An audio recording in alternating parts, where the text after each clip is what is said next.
Perodua, besides being a bit hard to pronounce, is the name of the largest automaker in Malaysia. The company thrives on making their own take on Daihatsu and Toyota models. Earlier this year, the company rolled into Bangladesh in partnership with PHP Automobiles, and they bought in 5 models, the most affordable of which is the Axia, and is also the one we're looking at today.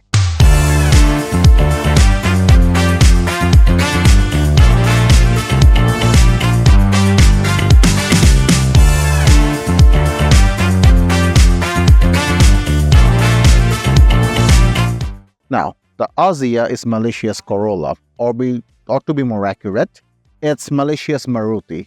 This humble little hatchback served the same role in mobilizing the Malaysian population as the Suzuki 800 did for India and Pakistan. Now this car, now in its second generation, is built on the Daihatsu New Global Architecture, which is a spin-off of Toyota's New Global Architecture. In fact, Toyota sells a rebadged version of this car called the Vigo. The proportion of this car is weirdly flat. The front end ends abruptly to the Perodua badge and the grills, which are then flanked by this headlight that protrudes out, housing LED lights and LED position lamp. The actual running lamps can be found down here, inside where you would expect the fog lamps to be, along with the parking sensors. All of this is neatly wrapped up with this front lip kit, which are in fact from the factory.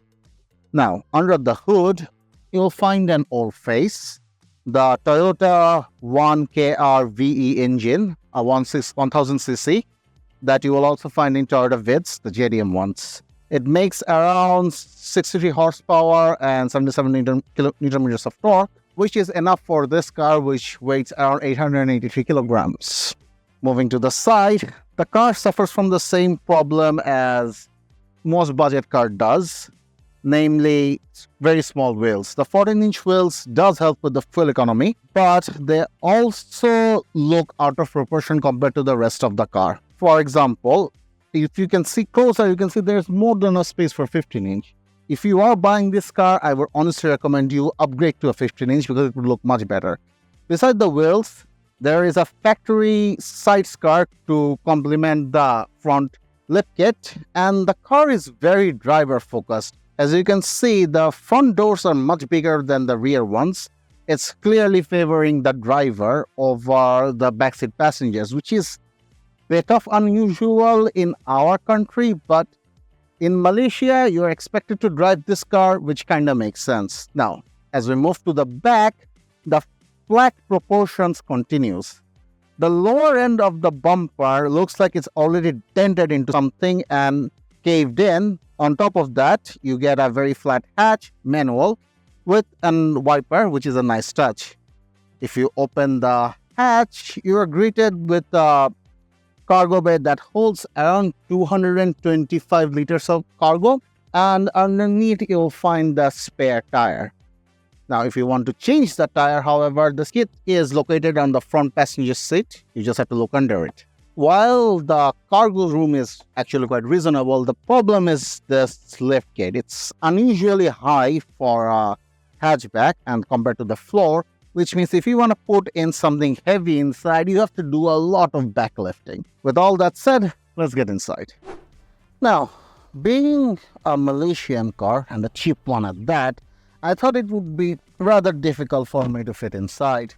Turns out it's not the case. The car actually has ample of room, especially for the front row passengers. You can see, even though I'm 6 feet, I have plenty of headroom, plenty of leg room, and honestly, I am very comfortable in this car, about as much I would in any European luxury car. Now, as for feature, the car is a bit basic. You don't get any screen, you just get a Bluetooth player with FM radio, although PHP will replace it with an aftermarket infotainment screen with backup camera upon purchase, so there isn't much point in talking about it.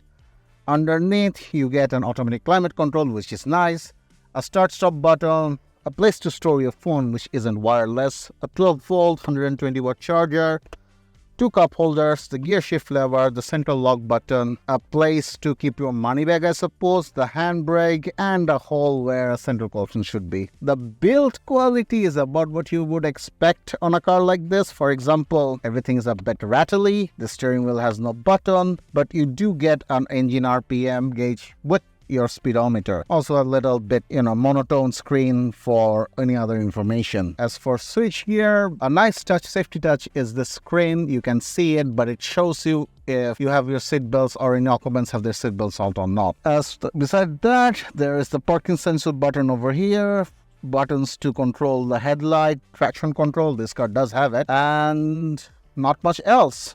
It's a very simple and comfortable car to be in, which you wouldn't expect from the size. Let's move to the back. Now, as I mentioned in my outside review, that this car feels weirdly driver focused.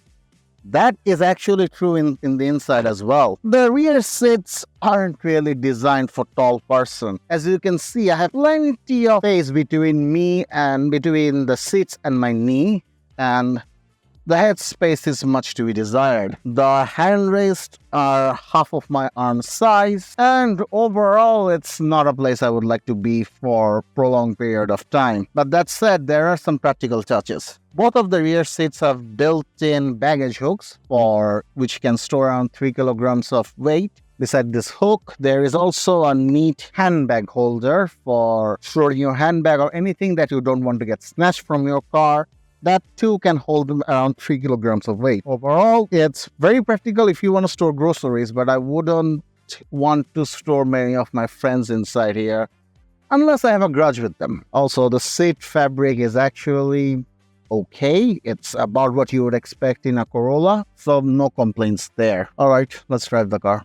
Being a 1-liter car with around 60 horsepower, you would expect it to be sluggish, but surprisingly it isn't. Especially if you press this button, which conveniently named power, you get some serious power actually. Also, this car has some really nice turning radius that we demonstrate.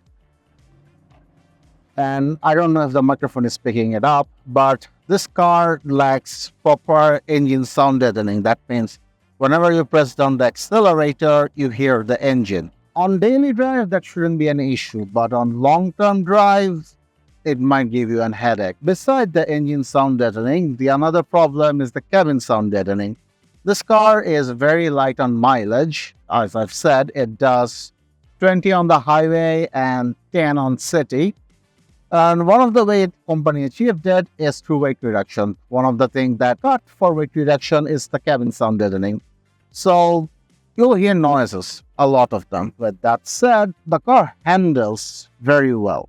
And overall, it's a nice car to drive. Would I take this on a long road trip?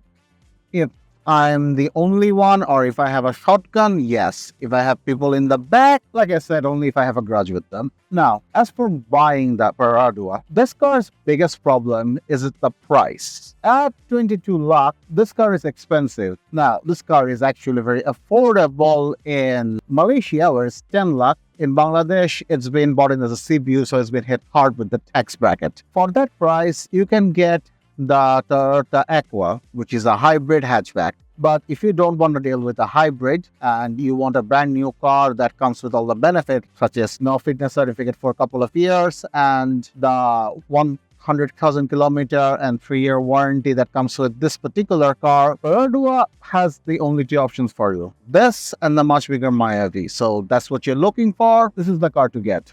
That would be all. Thank you for watching.